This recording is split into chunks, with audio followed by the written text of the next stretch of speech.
The 5 biggest red flags of the narcissist. Familial. Hello, I'm H.G. Tudor. Many people, when they think about the dynamic between a narcissist and a victim, are naturally drawn to the one which is romantic. After all, that is often seen as the one that has the greatest impact. But those of you who are familiar with my work, and indeed who are familiar with your own experience with the narcissist, will know that narcissists appear in all walks of life and all different types of dynamics. They will appear in the romantic dynamic, they'll appear in a social dynamic, a work dynamic, a neighbourly dynamic, and of course a familial dynamic, one which often is just as damaging to the victim as it is to the individual who has been romantically ensnared. Whilst with the individual who's been romantically ensnared, their emotional investment in the relationship, their hopes, their dreams have all been coalesced into this supposedly wonderful person and then dashed. With the familial environment, it is one invariably where the victim has known nothing other than this behaviour. This is particularly so where the victim is a child and the narcissist is a parent. But of course, the familial environment can also include where a sibling might be a narcissist, or of course, your child is a narcissist even though you are not.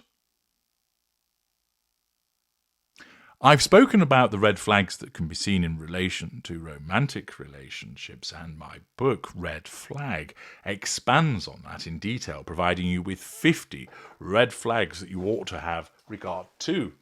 But what are 5 of the biggest red flags that occur in relation to the familial dynamic? Well, I'm going to take you through those so that you might think to yourself, hang on a second, I'm recognizing these, I may well have a problem.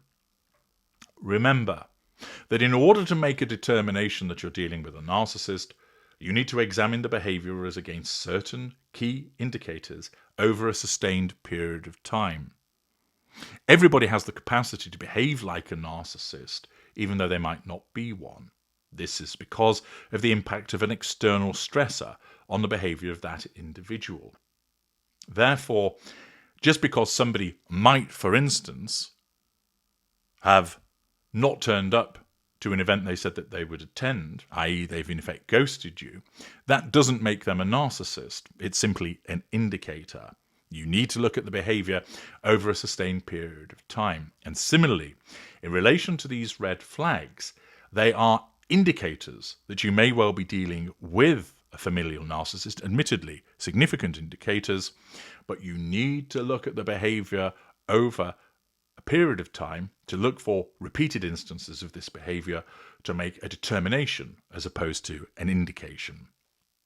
Naturally, you'd be well advised to involve my assistance in the determination, as thousands of people have done, to determine if they're dealing with a familial narcissist through the narc detector, where I bring my expertise, my objective assessment of the quality of the evidence and what it shows to make a determination as to what you're dealing with.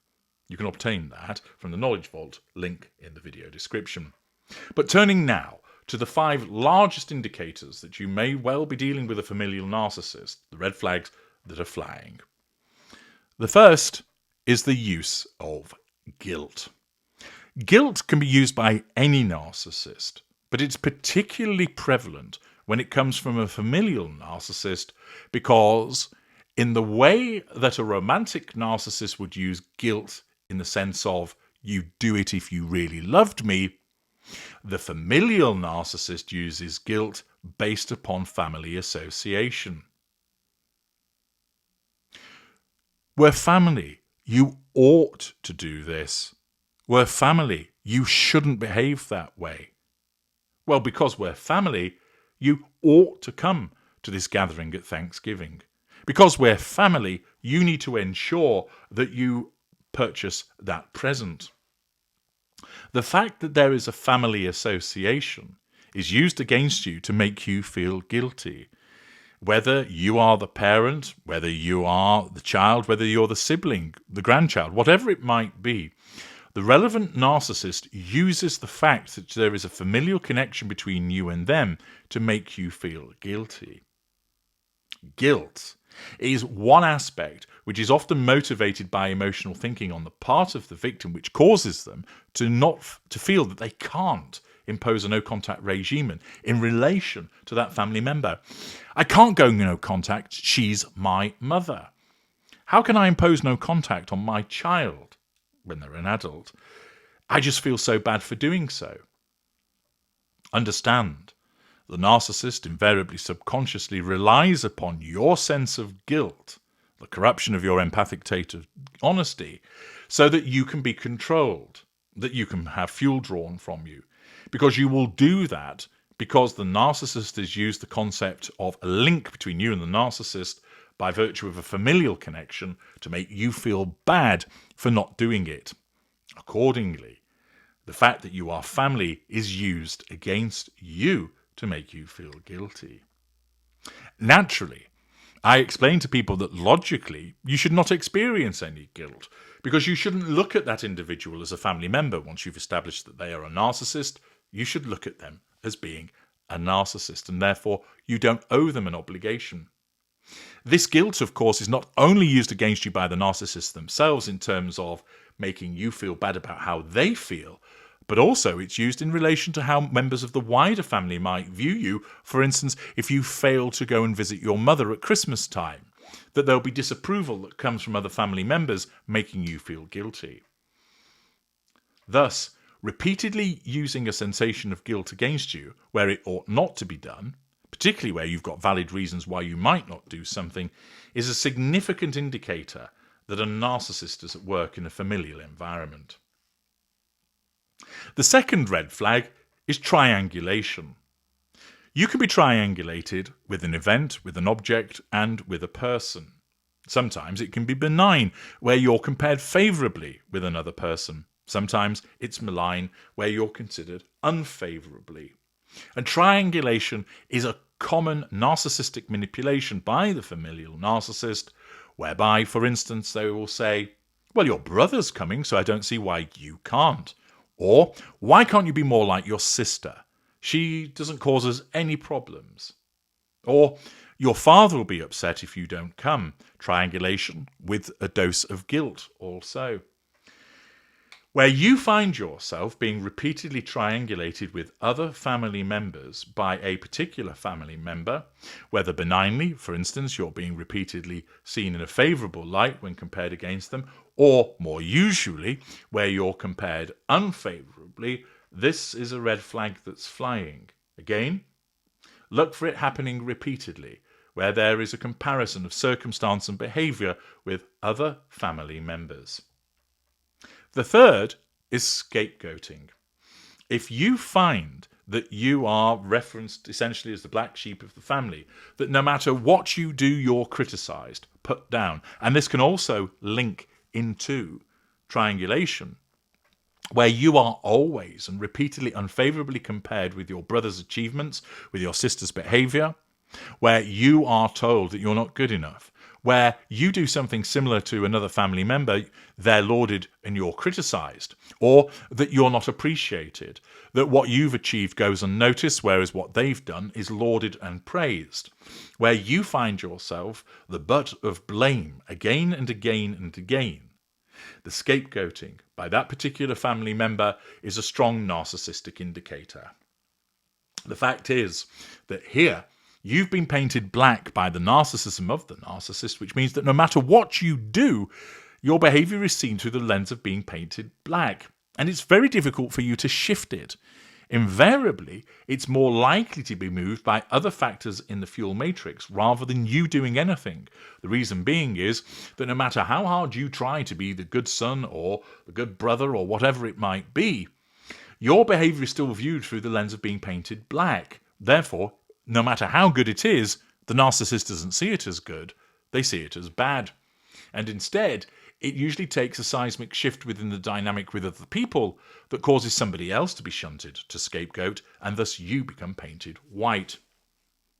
Thus, if you find that you're always the butt of criticism, The individual that is put down, that you're belittled and invalidated, that no matter what you do, it's always criticised, that there is an absence of praise, that you're scapegoated for all the ills in the world.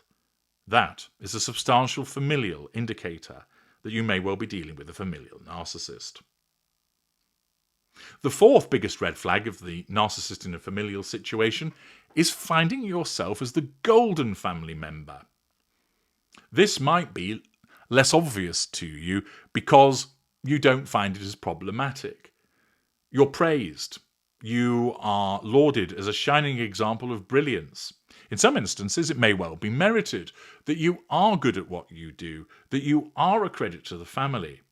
But in other instances, you may start to recognise that the praise is over the top, that it isn't doled out to other members of the family in the way that it is to you, that whilst you recognise that you've achieved things, the response is disproportionate, that you're viewed through a particularly set of rose-tinted spectacles.